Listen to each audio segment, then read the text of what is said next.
Բերլինում Հայաստանի վարչապետ Նիկոլ Փաշինյանը եւ Գերմանիայի դաշնային կանցլեր Ֆրիդրիխ Մերցը ստորագրել են Հայաստան-Գերմանիա երկկողմ գործակցության ռազմավարական օրակարգի մասին համատեղ հռչակագիր, որը փաստացի հարաբերությունները տեղափոխում է ռազմավարական գործընկերության մակարդակ։ Հռչակագրով կողմերը ճանաչում են բազմամյա բարեկամական հարաբերությունները, վկայակոչում խոսքի ազատության, ժողովրդավարության, մարդու իրավունքների, օրենքի գերակայության եւ միջազգային իրավունքի նկատմամբ ընդհանուր հանձնառությունը, ողջունում են Հայաստան-Ադրբեջան խաղաղության համաձայնագրի նախաստորագրումը եւ այն դիտարկում որպես հնարավորություն խաղաղ եւ բարգավաճ հարավային Կովկասի համար, ֆիքսում են գործակցության հիմնական ուղղությունները քաղաքական եւ դիվանագիտական երկխոսությունից մինչեւ տնտեսական, էներգետիկ, բնապահպանական, կրթական, գիտական, անվտանգային ու կիբերանվտանգության ոլորտներ։ Փաստաթղթում հատուկ շեշտվում է նաեւ ապատեղեկատվության եւ կիբերսպառնալիքների դեմ պայքարը, անվտանգության ոլորտի բարեփոխումները, նաեւ մշակութային ու մարդկային կապերի ամրապնդումը, կրթաթոշակների, քաղաքների եւ համալսարանների գործընկերության, երիտասարդական եւ սպորտային ծրագրերի միջոցով։ Հռչակագրի ստորագրումից հետո Նիկոլ Փաշինյանը եւ Ֆրիդրիխ Մերցը հանդես են եկել համատեղ հայտարարություններով։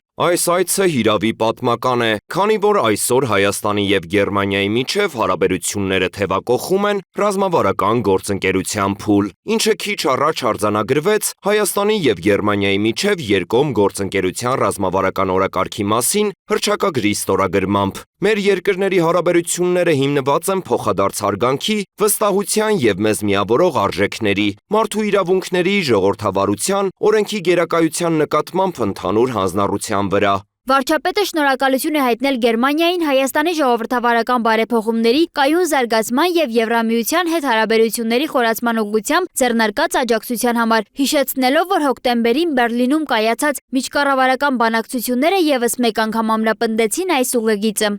Այսօր մենք ստորագրեցինք Գերմանիայի եւ Հայաստանի միջև երկկողմ գործընկերության ռազմավարական օրակարգի հռչակագիրը։ Մեր երկու երկրներն աշխատում են բոլոր ոլորտներում։ Երևանում կբացվի Գյոթե ինստիտուտ, գործակցում են բուհերը, քաղաքները։ Գերմանական ընկերությունները մեծացնում են իրենց հետաքրքրությունը Հայաստանի նկատմամբ։ Կանցլերը շեշտել է, որ Գերմանիան պատրաստ է աջակցելու Հայաստանին էներգամատակարարման ոլորտում հասնելու ավելի մեծ անկախության, նաև ամրապնդելու Հայաստանի ինքնիշխանությունն ու անվտանգությունը ավելի լայն օրակարգի շրջանակում։ Համատեղ ասուլիսի ընթացքում Նիկոլ Փաշինյանը հատուկ անդրադարձել է Հայաստան-ԵՄ հարաբերությունների եւ անդամակցության գործընթացի օրենսդրական հիմքին։ Եվրամիությանն անդամակցելու գործընթացի մեկնարկի մասին օրենքը Հայաստանի Հանրապետության համար առաջին հերթին լրացուցիչ եւ կարեւոր խթան է ժողովրդավարական բարեփոխումների գործընթացը հետեւողական շարունակելու համար։ Այն բարեփոխումները, որոնք հնարավոր էր իրականացնել միայն քաղաքական կամքի շնորհիվ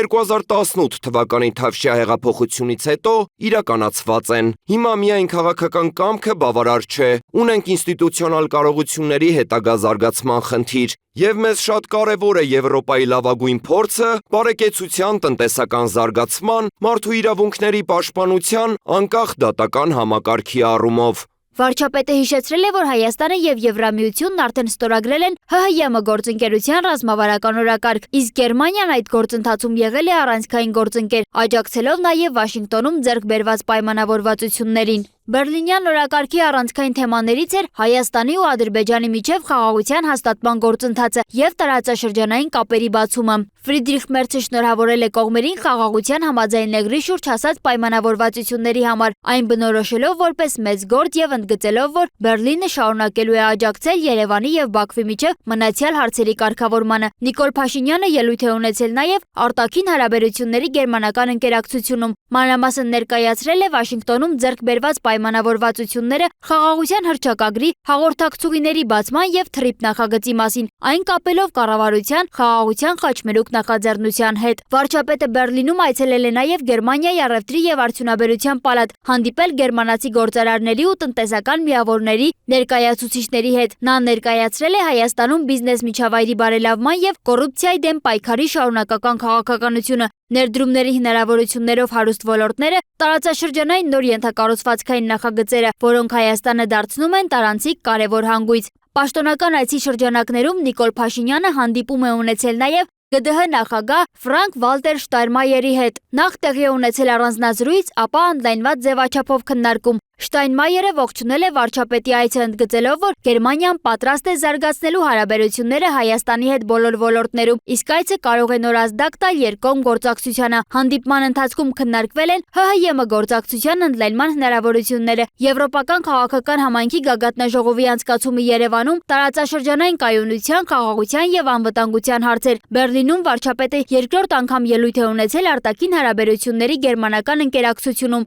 Այս անգամ Հայաստանի տեսլականը խաղաղության ինստիտուցիոնալացման, տարածաշրջանային կապակցության եւ ԵՄ ինտեգրման շուրջ թեմայով։ Ելույթում վարչապետը ներկայացրել է Վաշինգտոնի հռչակագրով ամրագրված խաղաղության տրամաբանությունը Հայաստանի եւ Ադրբեջանի միջև, խոսել հաղորդակցուհիների բացման մասին, ներառյալ Ադրբեջանի տարածքով դեպի Հայաստան ապրանքների տարանցման սահմանափակումների վերացման եւ Ղազախստանից Հայաստան հացահատիկի մատակարարման մասին, ընդգծել է, որ Հայաստանը պատրաստ է տարանցում ապահովել Թուրքիա եւ Ադրբեջանի միջև իր տարածքով։ Ըստ վարչապետի, ԵՄ չափանիշներին համապատասխանել է Հայաստանի համար ոչ թե աշխարհաքաղաքական, այլև ժողովրդավարական ընտրություն է։ Սոնա Գիշյան, Free News, Ազատ լուրեր։